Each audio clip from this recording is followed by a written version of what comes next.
Himalayan mountains. He came like a storm. Johnny came from Sierra Leone, an African uniform, to fight for his queen. He said, in this country so cold, it's been a long...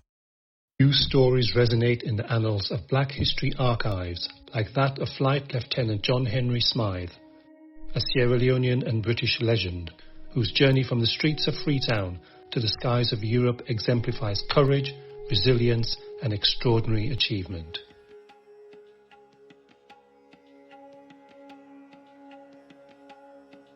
Born 1915 in Sierra Leone, John Henry Smythe was a Creole descendant of liberated Africans who were relocated to Sierra Leone by the British in the 1800s.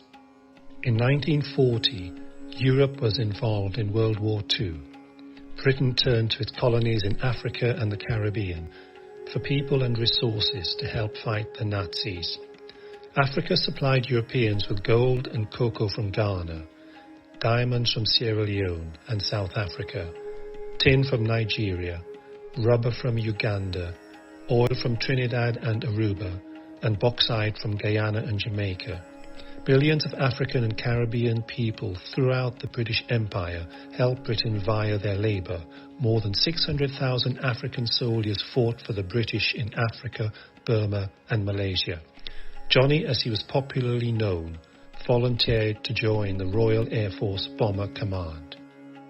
In the early 1940s, Bomber Command was being knocked out of the skies with a dead, wounded or captured rate of 60%.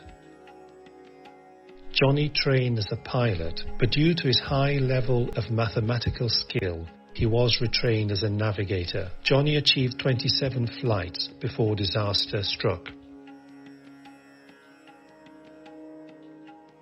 On the 18th November 1943, Johnny and his six-man crew of E-Easy were flying their short Stirling bomber plane with 14,000 pounds of bombs when they got into serious trouble over enemy territory. His plane was hit by anti-aircraft fire from the ground as well as by an enemy fighter plane. Johnny was hit twice, once in the stomach and once in the groin. He received 2 severe painful injuries, but he survived. At this time, the plane was on fire and full of smoke and thrashing around wildly. Facing near death, Johnny had to find his way out of the burning, smoke-filled aircraft at night while it was about to crash. For the crew to have a chance of surviving, there was only one option. The captain gave the order to bail, and he had to jump out of the doomed aircraft. This still carried great risk of death, however.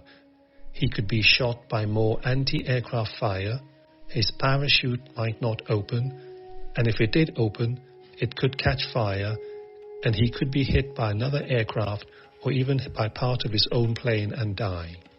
Against all odds, Johnny escaped the aircraft and survived the 3,000-foot fall to the ground.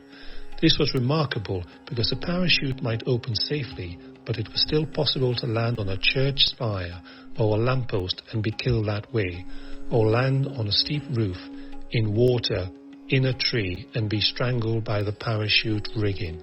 Landing on the ground safely also carries the high risk of breaking one or both of your ankles. Johnny survived all of those possibilities. He hid his parachute and went on the run as the Germans would be hunting him. He stole a bicycle and rode to a barn, which he went into to get some rest. Someone reported seeing a light from a cigarette, and the German military soon arrived. After calling out in German and receiving no response, they fired shots into the barn. Not one bullet hit him, but he made the decision to give himself up. "It's too dangerous now," he told himself. With his hands up, he slowly approached the Germans. He knew he was still not safe, because as an enemy who had just been bombing the Germans, he could be shot on sight. However, when the German soldiers saw this tall African man in a Royal Air Force officer's uniform, who had just literally dropped out of the sky, they were astonished by his blackness and could not believe their eyes. They did not shoot him on sight, but took him to a nearby police station, where they brutally beat and interrogated him. His boots were taken off him and he had to walk in the snow. He survived his ordeal and was then taken to a hospital where his wounds were treated and 2 ribs removed. He was then sent to a prisoner of war camp called Stalag Luft I in Bata, East Germany. Although Johnny would work with other prisoners on escape committees, he himself would never attempt to escape. When asked by a reporter from the Times newspaper many years later why this was, with a glint in his eyes, he said, "I guess if I had escaped, I could have mingled with all the other 6'4" black men walking around Germany at the time." He survived a year and a half in the prison of war camp, a major achievement in itself, until it was liberated by the Russians in 1945. After even more adventures in the town of Bata, he returned to Britain. Johnny worked for the Colonial Office, defending servicemen who had gotten into trouble in court. A judge noticed the young man's flair for defence and suggested he train as a lawyer. He provided a letter of introduction to the Inns of Court, where he successfully qualified as a barrister. In 1948, he was a senior officer on board the Empire Windrush. The name Windrush, thanks to people like RAF World War II veteran Sam King and Arthur Torrington, came to symbolise a generation of Caribbean people who moved to Britain to help rebuild the nation after the devastation of World War II. Johnny played a pivotal role in the decision by the British government to allow these men to return to the country. Johnny returned to Sierra Leone in 1951 and worked for the government before he went on to become the Attorney General of Sierra Leone. During his tenure, he helped draft the laws for independence for his country as it broke away from the British Empire.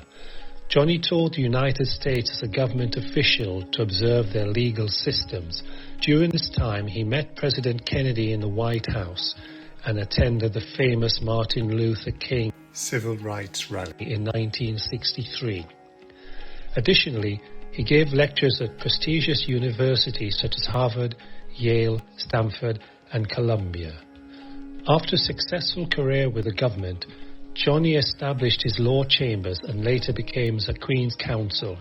He had married his sweetheart Violet, and the couple were blessed with children and grandchildren. He would visit the UK every year for holidays, and upon retiring, he moved to Oxfordshire to live near his 2 sons.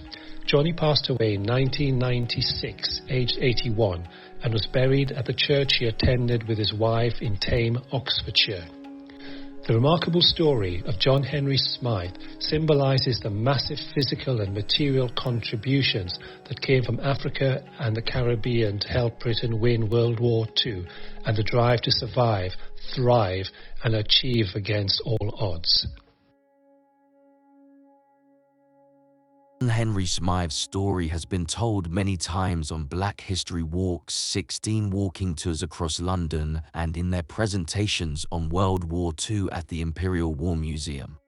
In November 2019, Tony Warner, founder of Black History Walks, interviewed Eddie Smythe, the son of John Henry Smythe, as part of the heroic black pilots of World War I and II events at the British Film Institute. In 2021, in a unique collaboration with Pearson Books, Tony Warner translated his Notting Hill walking tour into a GCSE History Migration exam textbook and insisted this photo and some of his story be included. This led to a huge increase in awareness of his story.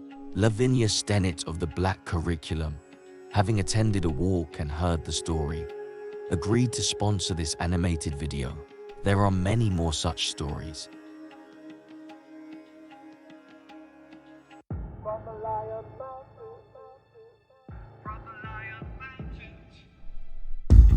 Lion Mountains.